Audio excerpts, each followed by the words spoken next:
I think if Syria teaches us anything, it's that this particular challenge is not going to go away, right? We're seeing emergence of different organizations in places like Afghanistan and throughout a variety of places in Africa. Understanding the organizational structure behind these groups, I think, is going to be a strategy that yields benefits.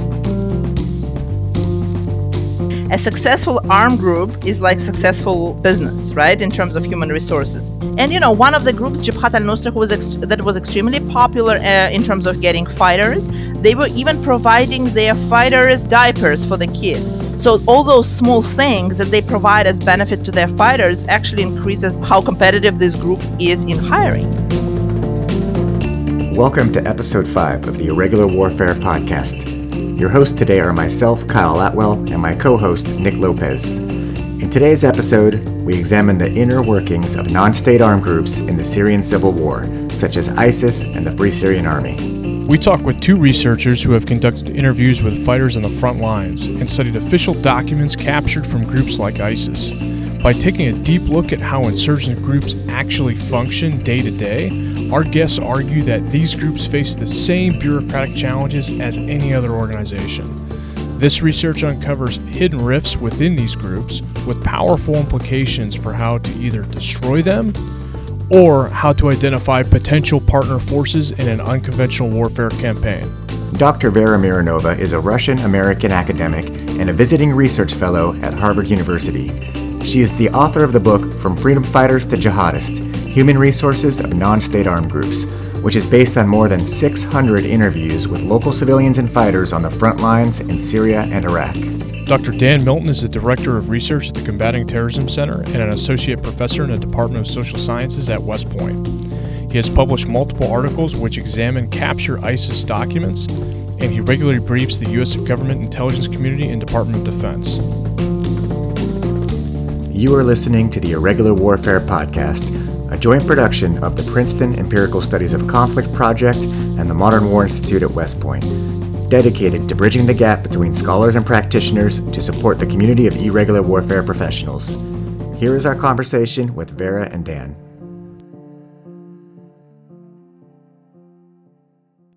Vera and Dan, welcome to the Irregular Warfare Podcast, and thank you for joining us today. It's good to be here. Thanks. Thanks for inviting. So I would like to jump straight into it. What motivated you to study non-state armed groups in Syria and Iraq? So I was interested in what people who are actually participating in armed groups think. We're used to assuming what they think, but no one actually cared to ask them. And not only, it's a problem for us to figure out what they think, but, while I was starting doing this research, I understood that that's the same problem that is faced by their command. So we assume that this armed group is very stable and they're strategic. Well, no, they have the same problems inside as we do in any organization. And understanding that helps, combat them or support them, depending on what we particularly want to do with this particular group. Dan, how about you? What sparked your interest and what type of approach did you take to your research?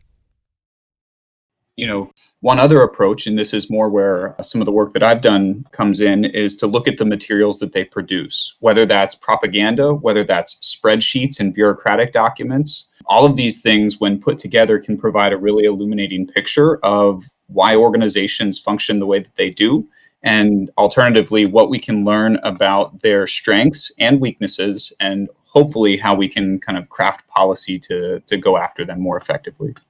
The U.S. government, or in general, as nations that are interested in this subject, dedicate significant time, effort, resources to understanding the warfighting capabilities of our adversaries. What we fail to understand, and this is particularly true in the space of irregular warfare, is that by definition, warfighting capabilities are only a fraction of what we're trying to counter. And so when you think about the holistic picture, right, when you think about trying to counter not just what happens on the battlefield, but what happens in the office, what happens in the online space, what happens in recruitment, fundraising, and all these different areas, if we're not dedicating our efforts to try to understand the organization itself, then we're really only looking at a small fraction of the picture, and we're likely to miss some of the more important things going on behind the scenes. So can you describe the context of the Syrian civil war and why you chose this as a case study to dig into? So I choose it because it has many different armed groups. So it gives you like large N that you could look at comparing organization of different groups. And particular was the most interesting thing to me is that in the past we had like one group against another group, right? Or one group against the government. So there was not this developed market. And when you have monopoly, you could be not very successful. You are a monopoly anyway, so who cares? But in Syrian civil war and even in Ukraine, they actually had to compete between themselves. So they actually had to perform not only against the enemy, but also, to win fighters to join their own group. As I think about what Vera was saying, the amount of variation in the Syrian landscape in the Syrian civil war is incredible, right? Because of the nature of the conflict, you've got, an established government versus an opposition. You've got an opposition that is fractured among different ideological perspectives. You've got outside nations who are involved either through their own proxy groups or sometimes directly on the ground. You've got individuals traveling from abroad. When you think about a place where you might want to study interesting variation, there it is.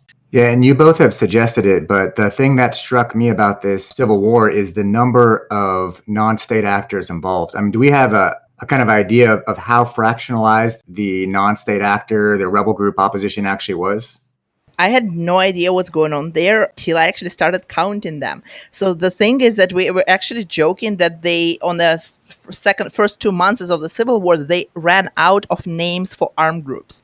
It's just a very small set of like the words of religious meaning, like Tawhid, Jihad, and of the words like unit, army. So they literally ran out of them. So we had to identify a particular group. We need to say its name and the name of the leader. And then even for fun, some students I know from NYU, they actually made a random generator of names for ISIS fighters. Just to help folks out because they were so, that's how many, there were that we could not come up with unique names of groups and leaders. Yeah, I don't know that I have anything to add in terms of the specifics, and that's probably an answer unto itself. The fact that we don't really have any way of saying this is how many groups there are suggests that there's quite a large number of them. But also they used that on their benefit. So, for example, they used that to trick, Western coalition. So, for example, one group, they would try to kind of separate into two. Then one group was going to ask for money from CIA and the second one from DIA, or one from Qatar, the second one from Saudi. And they were like really, with that, they were game foreigners. And they were absolutely proudly, openly talking about that. Yeah, the thing that struck me the most about both your research is understanding these organizations as exactly that, just real organizations that have normal, mundane organizational challenges. Right. Thinking of of terrorist organizations dealing with forms, trackers, approval processes, all those things that really slow an organization down. That struck me as well. Dan, you've dug into the Islamic State in detail. At the Combating Terrorism Center, you took part in writing a report on the group early on in 2014 and sort of tracked the organization since. Can you talk to us about your project working through all of the ISIS captured documents?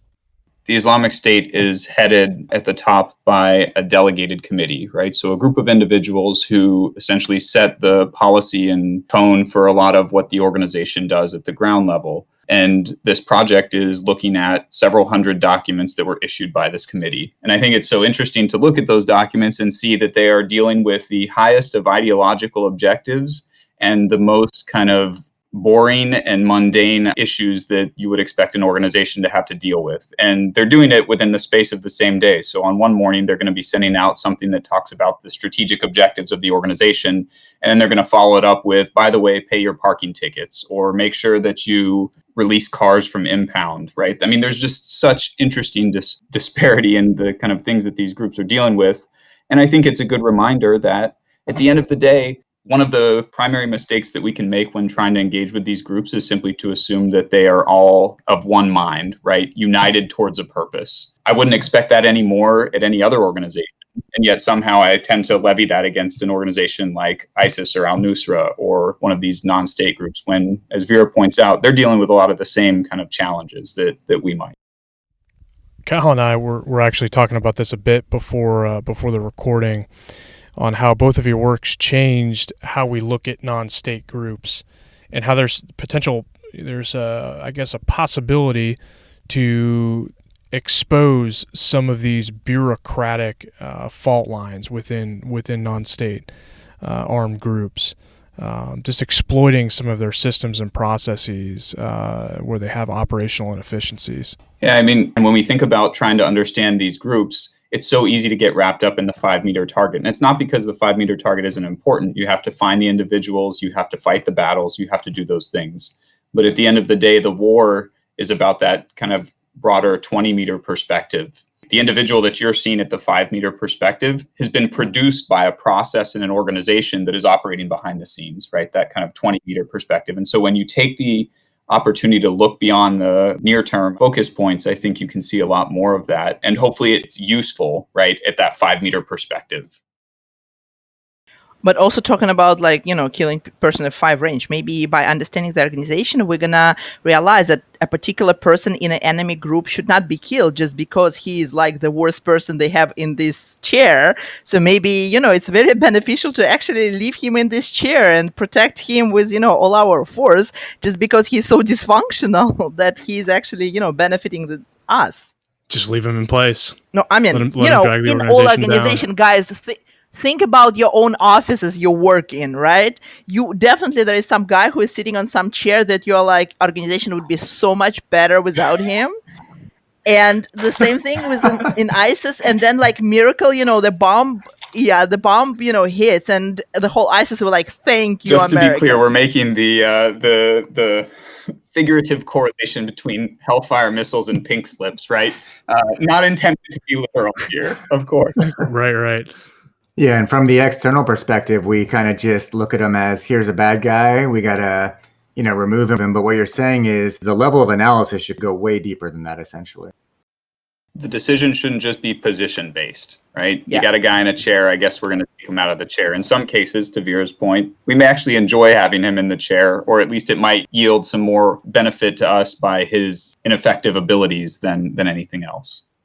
Okay, yeah. So I'm going to switch to your findings, which is, how do rebel groups in Syria manage internal organizations, particularly their human resource policies? Well, the short answer is not much different from any successful organization.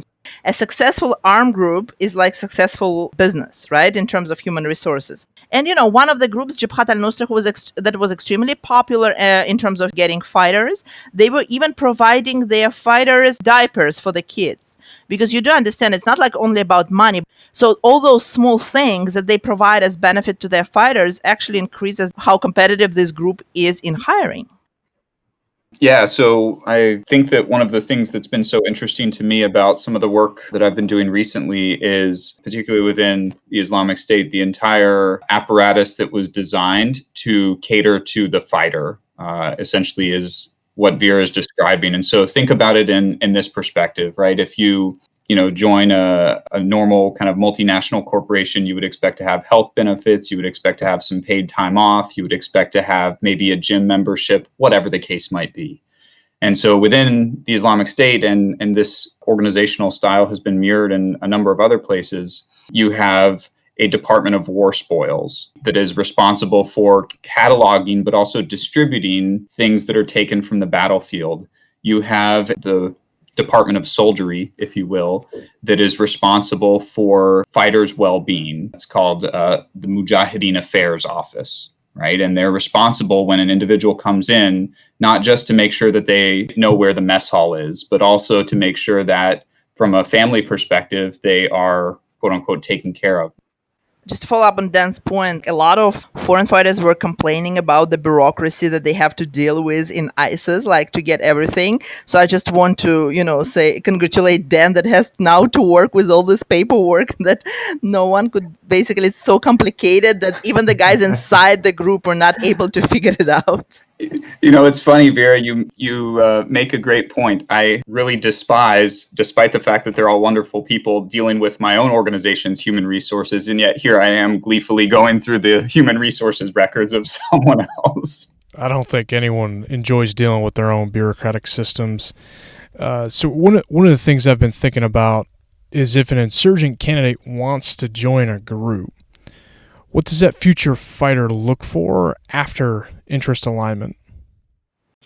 If we're talking about local fighters or foreign fighters, for local fighters, it is first goal is combat Bashar Assad, and then choosing groups, who are fighting for this particular goal. It is who is more successful in doing so, and who is going to provide more to me when I'm doing that, and to my family when I'm dead, because they do expect to be dead, because their first goal is to kill Bashar Assad and not, collect benefits. Vera points out, and I think this is really important, that distinction between the foreigners and the locals. Again, there's still a lot of nuance within those two categories, but what are some of the other differences, Vera, that you saw in some of your work between those two groups? I mean, to be fair, it's very hard to understand. Like, the difference is easy to talk to. I had problems finding similarities. They have so many differences that, they ended up fighting and hating each other. Like, they hate each other. So foreign fighters, for example, first of all, foreign fighters is a mafia, right? And they're mafia by ethnicity. Second of all, let's face it, they're not very big fans of Arabs. Third, a lot of them came to exercise power. And whom could they exercise power on? Of course, non-armed civilian. And that led to enormous problems between ISIS as an organization with all those clowns, foreign fighters, and local tribes. So in some places, they literally had to collect all foreign fighters and put them in some kind of a village, asking never, to leave, only to go to the battle, because the relationship were terrible. Yeah, so this divide between foreign fighters and local fighters is super interesting. Vera, in your book, you identify a whole bunch of benefits and a whole bunch of costs to them. Can you explain, what the costs and benefits are for you as the leader of a non-state violent actor in Syria when you're considering recruiting foreign fighters? Benefits are usual, like you think about expat worker, right? So to make it easy for you to understand the structure, consider yourself opening a bank in Indonesia, some investment bank, right? And, there are no local people who could do it. So you bring a bunch of expats. That's exactly the setup that those groups have thinking about bringing in foreign fighters. So benefits that they're bringing in are connections, again, for recruitment or for buying weapons, what's not. Then experience. They could actually teach locals how to, let's say, run a bank or fight. And, for propaganda purposes, they look really great on TV, saying that, oh, we're a Western organization. Oh, it's not. But then it comes with really serious costs. So those guys, they are experienced, they know what they're doing, and they know it better than you who hired them. So they could get absolutely not controllable very fast. Then, there are problems with locals. Just again, think about yourself being sent to some kind of African country. Even if you are fine with African country, it's totally different, and you're getting very tired very soon. And very pissed that you could not get your Starbucks in the morning, that internet sucks, and so on. Same thing here. And locals speak different language, you don't understand it, you're getting pissed. Them also, if you have many foreign fighters from different countries, and they do not care about your structure and command that you built for them. Like, they really don't. They have their own leader of their ethnicity. But the biggest thing for ISIS was actually a problem with foreign fighters, because half of them wanted to go do outside missions. And half of them were like, guys, we have a country here. Maybe we would spend this money to, build a road, or a school, just because we live here, And they had a real problem with that. So half of foreign fighters said, oh, let's go and conquer everything, and put Islamic flag everywhere. And half were like, no, we're not going to spend a dime doing that. And you understand that it reminds us a lot about US, where half of voters were like, we're not going to give a dime to US to send people to Iraq anymore. And then, everyone else like, oh, no, we need to go and, be more involved in the world. So their problems were absolutely no different from any other problems countries or groups face. In your book, you talk about some of the conversations you've had with former ISIS fighters. Can you tell us anything from those conversations that struck you? What I wrote in my book is just a minor problem of any organization, right? That you need to tell everyone what to do. And that was before they got suicide bombers. When they got people who were interested in suicide, you could just, close the door and turn off the light. So I was talking and interviewing, hanging out with a guy who was he's Uzbek, and he was like a small emir. So he was complaining. So when he's asking why he left ISIS, he's back home now. He said that, so I got this position of being an emir of 25 people, and all of those people were like, 17, 18, 19, who wanted to, suicide, become a martyr. So he said, it was absolutely impossible for us to get anything done. Because could you imagine, like, we're getting an order to go and capture this village, and everything they want to do is to die. Absolutely. They're not thinking how to do it, how to best do it. And even if we take it, how we're going to hold it if they all want to die? So their goal is martyrdom. Yes. Their goal is to die, but they're not thinking about the political objectives of the actual fight, or even tactical objective. Nothing. So he said we could not reach anything. So after that, they started separating those folks outside and just bringing them whenever they needed a suicide guy. They would bring them on a field. Vera, this is an interesting point. I think it's worth digging into a little bit more, which is the Islamic State had its own challenges where it recruited people that were too ideologically zealous.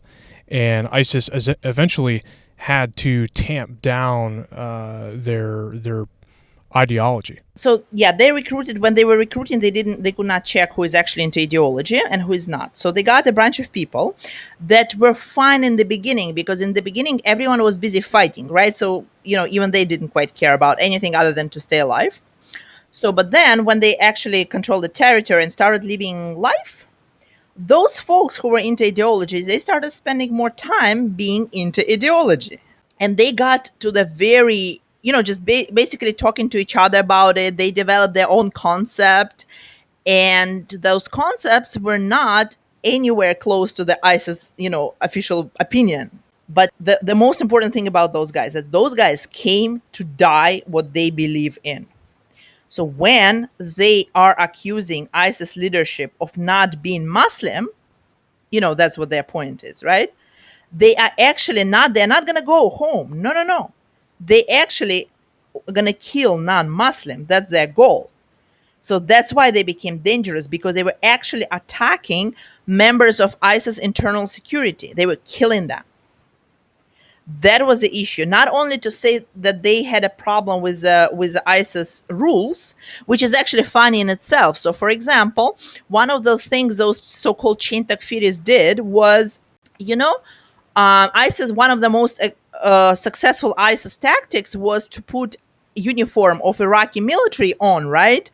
Put a fake checkpoint and kill everyone there, right? Super successful. But those guys, they found out somewhere in their own readings, they found out the following sentence, that if you look like one, you're the one, or something like that in English. And basically from that, they interpreted it is that what doing this type of operations is against Islam, because you could not put Iraqi uniform on. It makes you non-Muslim. And then they came with this beautiful, gorgeous idea to ISIS military leadership and proposed to them their opinion that they think that this tactic is against Islam. I rarely take the position of ISIS leadership. But right now, I'm like, I just want to be in this room to see the face of ISIS military leader when he's basically been told that the most successful tactic that allows him to win the battles is apparently against Islam. And apparently they could not do it. So this is so interesting because I think the average American would think the Islamic State is very radical and extremist. And yet what you're saying is that within their own organization, they were having to tamp out people that were even more radical than they were. And they couldn't accomplish their own political objectives because of that. In terms of religion, ISIS has nothing to do with radicalism at all. But like one of my favorite example, one of the, let's say, top people in Deir el-Zor, whom they really needed. He was a local, but he has a particular knowledge. And ISIS really, really needed him to be a friend. But he was a member of a communist party back before the war. So ISIS allowed him to have a communist party meetings once a week in Deir el-Zor, which was an ISIS stronghold, just so he does not leave. So they would literally bring him alcohol and cigars to his communist party hangout. But ISIS as an organization, they didn't care about their radical, whatever they're talking about. They had a strategical goal. They had to fight a war. They had to control territory. They had to work. Some of the other documents that we have document oil sales between ISIS and the Syrian regime. How do you justify those kinds of things? And to Vera's point, right, there is a level where you can say this is necessary for security or for the good of the organization. But on some level of individuals, those explanations are going to ring hollow because they've been promised something pretty high and lofty, and to find out that it's less than what it is. And I'm not saying that this is unique to ISIS. Of course, this is what all organizations struggle with. But in the case of ISIS, it's not always possible to measure up, right? And you're trying to, from an organizational perspective, control both the desire of people to consistently increase the value of that ideological signal versus the fact that, by definition, the further you go out to the periphery, the more people are not willing to make that journey. And for the guys who are out on the periphery, sure, you're happy to lose those other folks. But from an organizational perspective, you need people. And you need people to stay. And it can be a difficult balance for any organization, but particularly for an organization like ISIS, where the consequences of that increasing ideological zealotry is you might get imprisoned or killed if you're not along the train. Shifting gears a bit, I'd like to ask the both of you, based on your analysis of the different groups working in Syria, what were the key implications for policymakers and practitioners based off of your findings? I want to emphasize the importance of looking at the non-kinetic side of the equation. As you think about what it is that it takes to recruit, train, indoctrinate, field, supply, and direct a soldier or a fighter, there's an immense amount of behind-the-scenes action going on. And each of those pieces are critical points where some sort of interdiction might yield that fighter actually being able to be on the field. And so as we think about studying these organizations, it's important that we continue to extract whatever insights we can from interviews, from documents, from whatever sources we can, not just about who was important, right? That's a targeting question, but about why the organization functioned the way that it did. Because I think if Syria teaches us anything, it's that this particular challenge is not going to go away, right? The Syrian conflict rages on. The Syrian armed groups in many cases are there, although in different forms and shapes.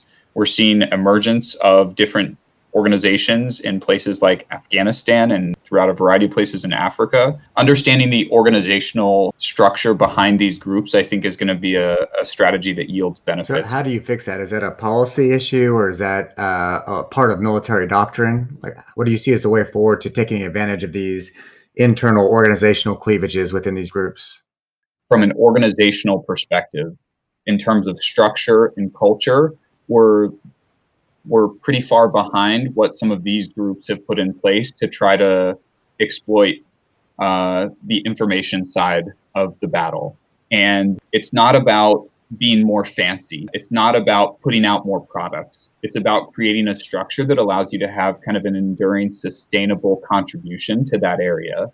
And with all my engagement on the information side of our efforts in Iraq and Syria, I don't see that. I see people who are passionate about it, but they're in for 4 months and then they're gone, or 6 months and then they're gone, and then we start that wheel over again. And so I think that there's a lot of organizational changes that need to happen for us to be more effective at competing in that side of the equation. When it comes to the information perspective, we care so much about a body count.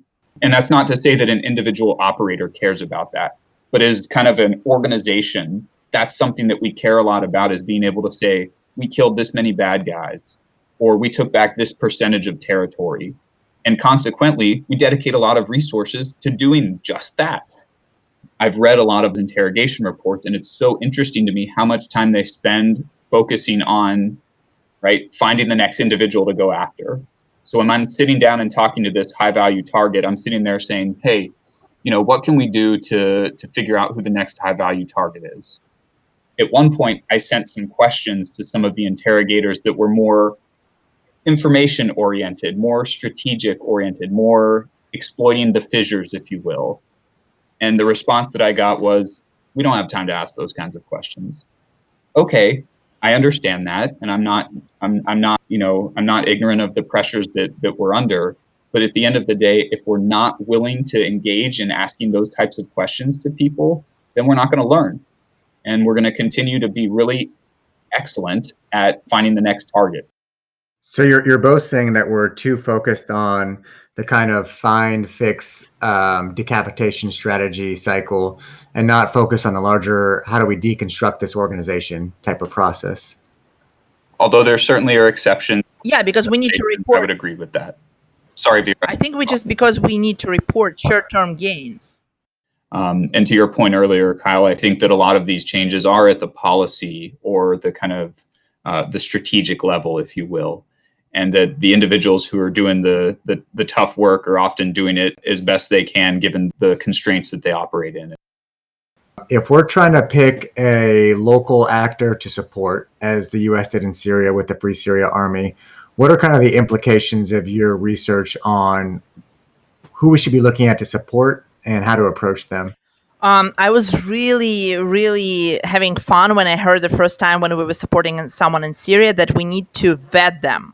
But no one in the discussion actually specify on what. What we started doing is checking that they never had involvement with, let's say, Jabhat al-Nusra. But the problem is that we didn't care that basically the most dedicated to fighting against Assad people were in Jabhat al-Nusra. So what we had to do was to compete with them for the best people. And membership in Jabhat al-Nusra should have been a symbol of people being dedicated, right? So thank you for doing screening for us, basically. Instead, we said no one who had any affiliation with Jabhat al-Nusra. And whom did we get? The lowest of the low, whom Jabhat al-Nusra didn't want to see anywhere next to its ranks ever. So no wonder, when we send them back to Syria, the minute, Jabhat al-Nusra came in and took all of their weapons. Because they, by definition, were the lowest of the lowest. And I think what I just said, I guess, is like imprisonment for 10 years, right? Of supporting terrorist organizations or something like that, right? Don't worry, they'll post a disclaimer that nobody on this podcast supports terrorism. The disclaimer is great. It's all encompassing. Well, this is a super important question, though, because the U.S. did support the Free Syria Army. For looking back for policymakers and practitioners, understanding the lessons learned from that is a valuable contribution. When it comes to who we're going to partner with, it might be really tempting to focus on the organizations that either have the most capability or whose interests are strictly aligned with ours. And yet what we've seen from this conversation is that once you peel back the first couple layers and look at the inside of an organization, there's actually a tremendous amount of nuance related to its future trajectory and to its actual structural capability to survive. Understanding those pieces, in addition to the capability question, is an important part of picking the right partners. The second thing that is going to require a little bit of a mental journey for all of us here is one of the things that Vera illustrated very well, both in her comments here and in her book, is that distinction between foreign and local and how it introduces tension. When it comes to partnering, we have to recognize that we are the foreigners and that the people we're partnering with are the locals. And it is unlikely that we are all going to line up on what is the most important mission or what is the most important priority, regardless of what we say at a negotiating table. And so designing partnerships so that they can endure and adapt to those changing circumstances is important. And to not just assume that when we make partnerships that we're going to continue to be aligned, or alternatively that once our interests don't align, we can simply discard our partner or they can discard us. ISIS failed to appropriately manage that foreign versus local dynamic. Is there a way that we can learn in building our own partnerships how to better manage that dynamic? I think there probably is. I would also add that we could not assume that they are like our pets or something. So the minute we partner with them, they're going to do whatever we want. In Syria, it seemed like, US wanted exactly this, to tell them today we're fighting this, tomorrow we're fighting that.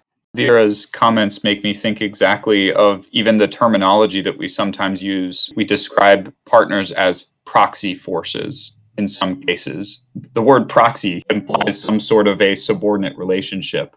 Now, whether that's true in a global or in a military capability sense, clearly there's something to partnership that is not well served by referring to each other as proxies or pets, right?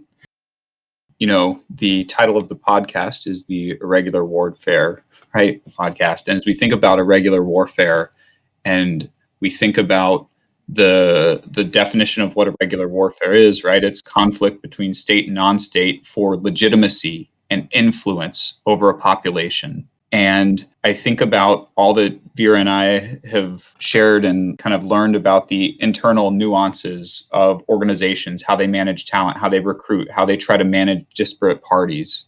And I think about the actions that we took in the theater designed to exploit those differences and nuances. And I don't know that I can come up with as many examples as I would like to. I can come up with lots of examples where we called in airstrikes, or where we train partner forces to take the fight 1-to-1. More so kinetic. Right, but think about what we could have done if we understood the dynamics between local and foreign fighters and then used either whatever, signals intelligence or whatever captured enemy material to try to influence those dynamics a little bit more, to drive wedges between them. And I don't know that that's a place where we're at, but that's a question that we need to engage with. And it's not just related to ISIS or al-Nusra or Syria, but to the broader kind of landscape of irregular warfare. And I think that, unfortunately, when we look back on what's happened over the past 6 or 7 years, we're gonna find that we're still lacking in that area.